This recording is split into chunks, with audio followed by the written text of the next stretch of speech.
In today's video, we will use an open D against a Lydian line to create a dreamlike melody.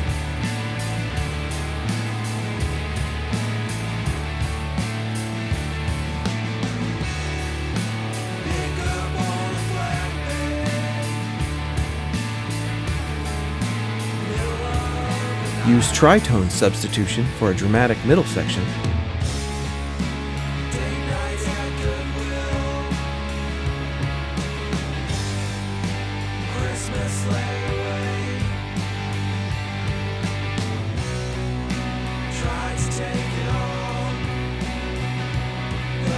And then take pieces of each to create a Bowie-esque outro.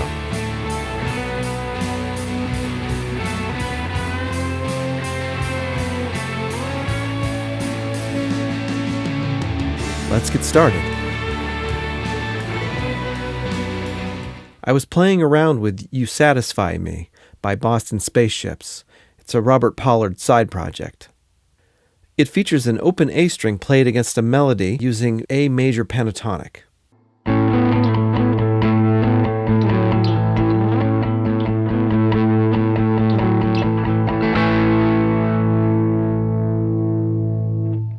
It got me thinking about other songs like this. The Smashing Pumpkins famously did this a lot in the 90s. Cherub Rock and their big hit 1979 was an open E string against octaves in A major.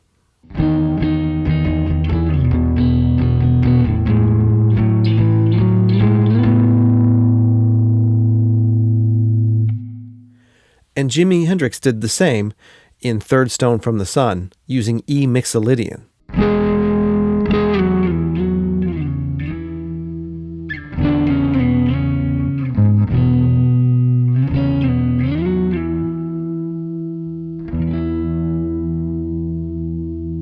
So that leads me to today's writing prompt. Write a song using a droning open string and a melody line using the Lydian mode. I've linked to a Signal Studio video below about the Lydian mode, but let's take a moment to discuss it. Here is D major.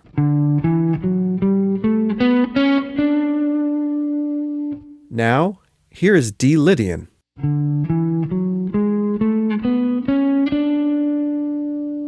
The only difference in the scales is that the fourth note of the scale is raised from a G to a G sharp. The raised fourth gives Lydian its dreamlike quality. Raising the fourth also creates a tritone. In this case, we're going to work in the key of D, so the fourth note here now, raised, will become a tritone with D. Hold on to that because we're going to use that later in the song. But for now, let's look at the A section.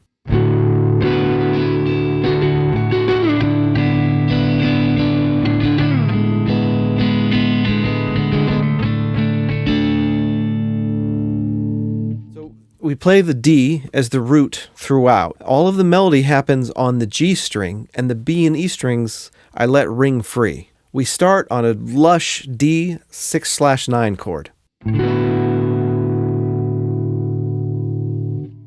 Move down to a D6 sus2. And then we hit the Lydian peak, a D6 sus2 sharp 11. That's just a gorgeous chord. I really wanted to drive home the Lydian feel of the song here.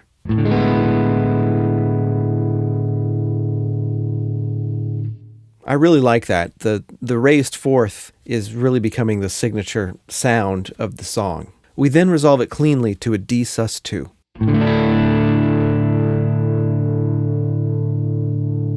That's the intro. Play it through a couple times, and then we begin the verse. For the verse, play through that sequence 2 more times with a vocal line on top.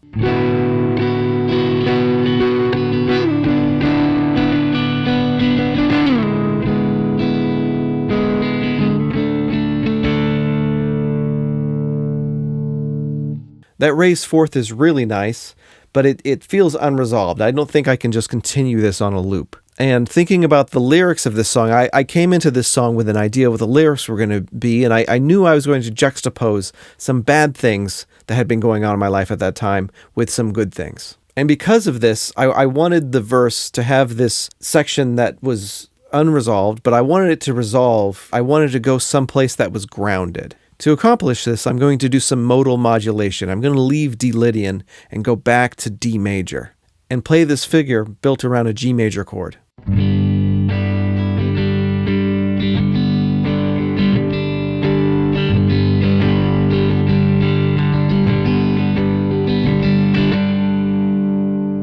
This allows me to sing about the bad things over the D Lydian section and the good things over the D major section. Instead of leaving the G chord and going back to the original figure, I wanted to create an interlude that had the tension and release of both of those parts.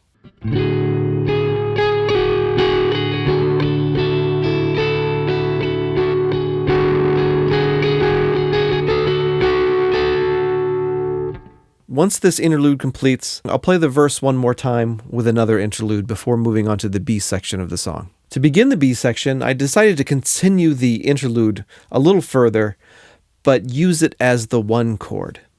I don't want to just repeat myself here, so and go to the G chord again. So I go to the 5 chord this time of D, which is A. D Lydian is really just all the notes that are in A major, so I do feel like this provides a little bit of resolution here, a little bit of sense of home. I play an A major 7 to an A6, and combined with the interlude figure from before, it sounds like this.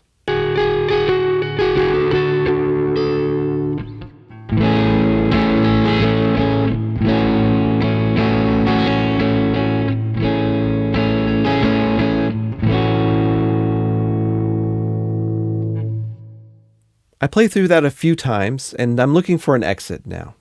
If you recall, at the beginning of this video, I mentioned that raising that 4th note in the scale creates a tritone with D. I've linked to an excellent David Bennett video about tritone substitution below, so I won't go too deep into it here.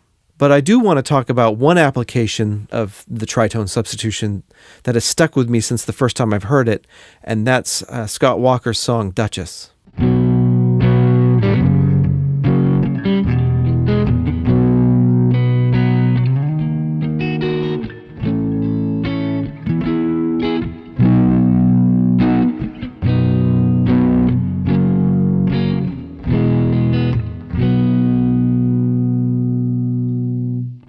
I just want to highlight the E flat minor to A here.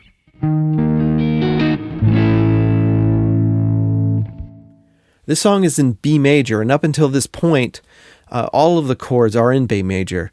When it goes to the A chord, that's tritone substitution, and that's the sound I'm going for here. And I've wanted to use this ever since the first time I've heard it. With this in mind, I then transition to a C sharp minor, which is still in D Lydian. But then from there, I go to G major, which is a tritone substitution.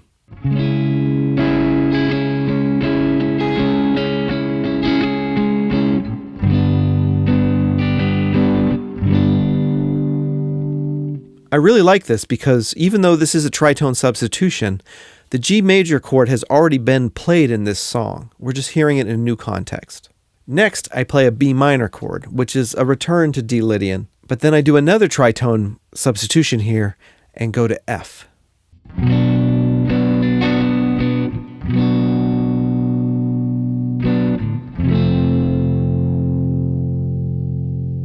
I play one final chord here before I go to the outro. And I wanted to go to A here, but I didn't like it in this context. It sounded a little too triumphant.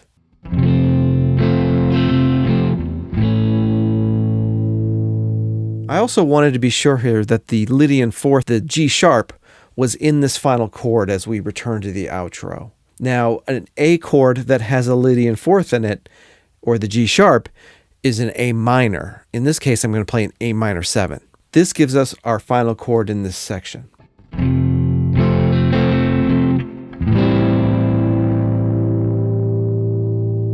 Originally, I was just going to play the intro again and then the verse as the outro, but I played this for my bandmate Steve, and I sang him the lyrics, and he felt that the B section really transformed the song and turned it into something else at the end, and he thought it would be strange if we went back to the original feeling of the opening of the song.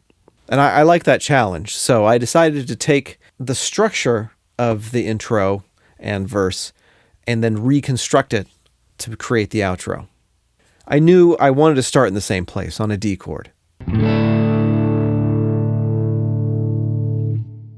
For the second chord, it was a D sus2 in the intro, and that has an A in it. And I wanted to keep that note in there, but I wanted the context of it to be different. And so B minor has an A in it, so I play a B minor next.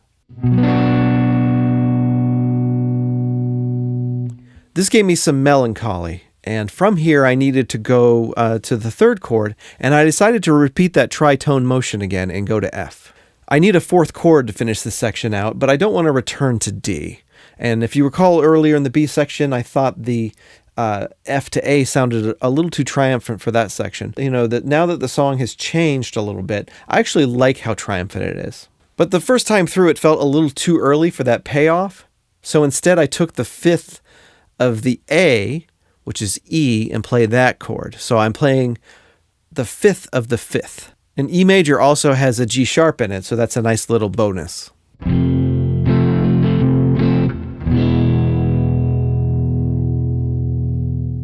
The second time through the sequence, I do replace that E major with an A major. It gives that nice lift at the end.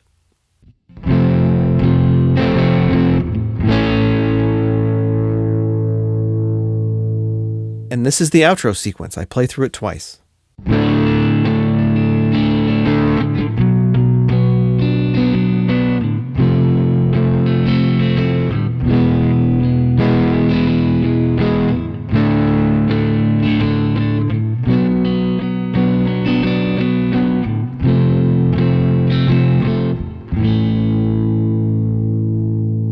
This feels very Spiders from Mars era David Bowie, and I adore Mick Ronson. His solo album from the early 70s, Slaughter on 10th Avenue, it's a mixed bag, but it has a killer song on it called Only After Dark. I've linked to it in the description below. In the demo track, I added a very Ronson-esque double guitar lead. The lyrics of this song are about a time in my family's life when we were going through some really hard times. But it was also a time where my kids were at an age that was very magical for my wife and I. So while we struggled, I really didn't want that part of their lives to pass by too quickly because it was so precious. I really wanted to hang on to every moment. Please let me know below what you think about today's results.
As always, I thank you for your time and attention, and I hope to see you next week.